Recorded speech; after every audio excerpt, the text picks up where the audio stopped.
नमस्कार, मैं सीमा संसार आज कविता कोश के इस मंच पर डॉक्टर धर्मवीर भारती की एक सुप्रसिद्ध रचना कनुप्रिया का पाठ करने जा रही हूँ।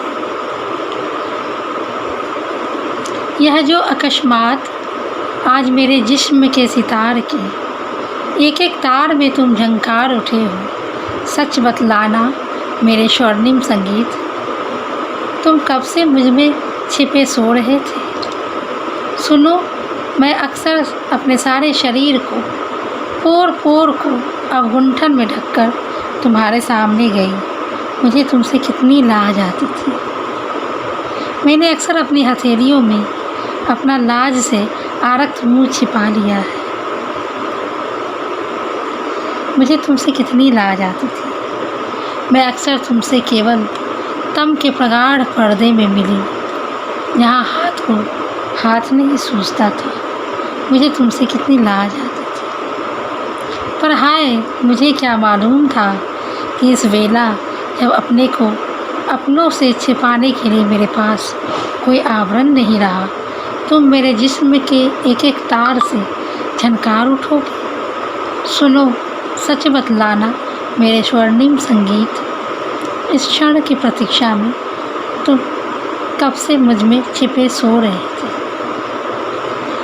ओ पथ के किनारे खड़े छायादार पावन अशोक वृक्ष, तुम यह क्यों कहते हो कि तुम मेरे चरणों के स्पर्श की प्रतीक्षा में जन्मों से पुष्पहीन खड़े थे।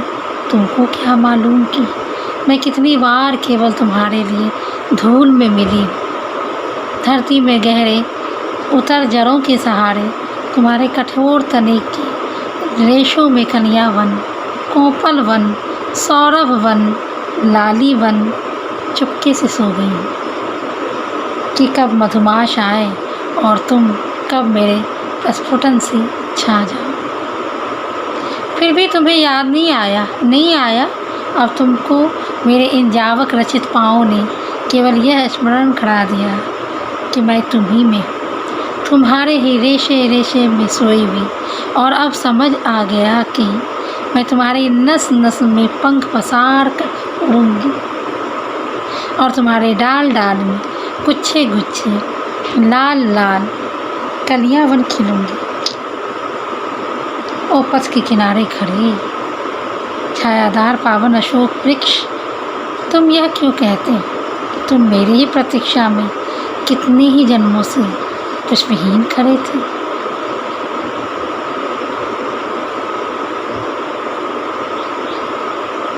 घाट से लौटते हुए तीसरे पहर की अलसाई बेला में मैंने अक्सर तुम्हें कदम के नीचे चुपचाप ध्यानमग्न खड़े पाया। मैं न कोई अज्ञात वन देवता समझ कितनी बार तुम्हें प्रणाम कर सिर झुकाया, पर तुम खड़े रहे अडिग, निर्लिप्त, वीतराग, निश्चल। तुमने कभी उसे स्वीकारा ही नहीं। दिन पर दिन बीतते गए और मैंने तुम्हें प्रणाम करना भी छोड़ दिया। पर मुझे क्या मालूम था कि यह आत्मस्वीकृति ही वह अस्वीकृति ही अटूट बंधन बनकर मेरी प्रणामबद्ध अंजलियों में, कलाइयों में इस तरह लिपट जाएगी कि कभी खुल ही न पाए। और मुझे क्या मालूम था कि तुम केवल निश्चल खड़े नहीं रहे। तुम्हें वह प्रणाम की मुद्रा और हाथों की गति इस तरह भा गई कि तुम मेरे एक एक अंग की एक एक गति को पूरी तरह बांध लोगे। इस संपूर्ण के लोभी तुम भला उस प्रणाम मात्र को क्यों स्वीकारते। और मुझ पगली को देखो, तुम्हें समझती थी कि तुम कितने वीतराग हो, कितने निर्लिप्त।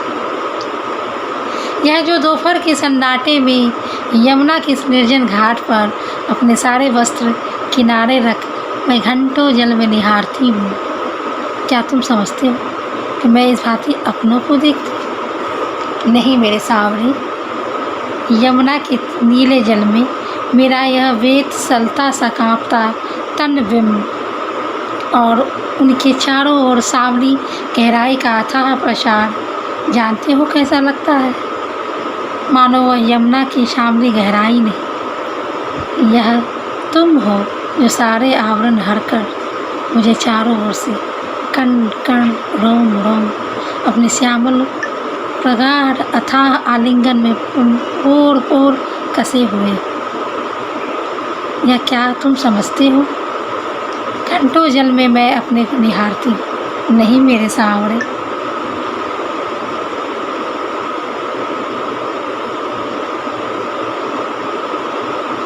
पर जब मुझे चेत हुआ तो मैंने पाया कि हाय सीमा कैसी, मैं तो वह हूँ जिसे दिग्वधु कहती हूँ, कालवधु। समय और दिशाओं की सीमाहीन पगडंडियों पर अनंत काल से अनंत दिशाओं में तुम्हारे साथ साथ चलती आ रही हूँ, चलती चली जाऊँगी। इस यात्रा का आदि न तो मुझे स्मरण है न मुझे, और अंत को इस यात्रा को ही नहीं मेरे सहयात्री।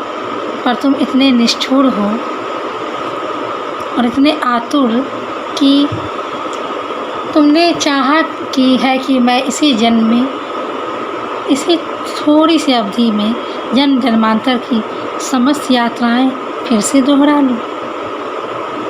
और इसीलिए संबंधों की इस घुमावदार पगडंडी पर क्षण क्षण पर तुम्हारे साथ मुझे इतने आकस्मिक मोड़ लेने पड़े हैं कि मैं बिल्कुल भूल ही गई हूँ कि मैं अब कहाँ और तुम मेरे कौन हो। और इस निराधार भूमि पर चारों ओर से पूछे जाते हुए प्रश्नों के बौछार से घबराकर मैंने बार बार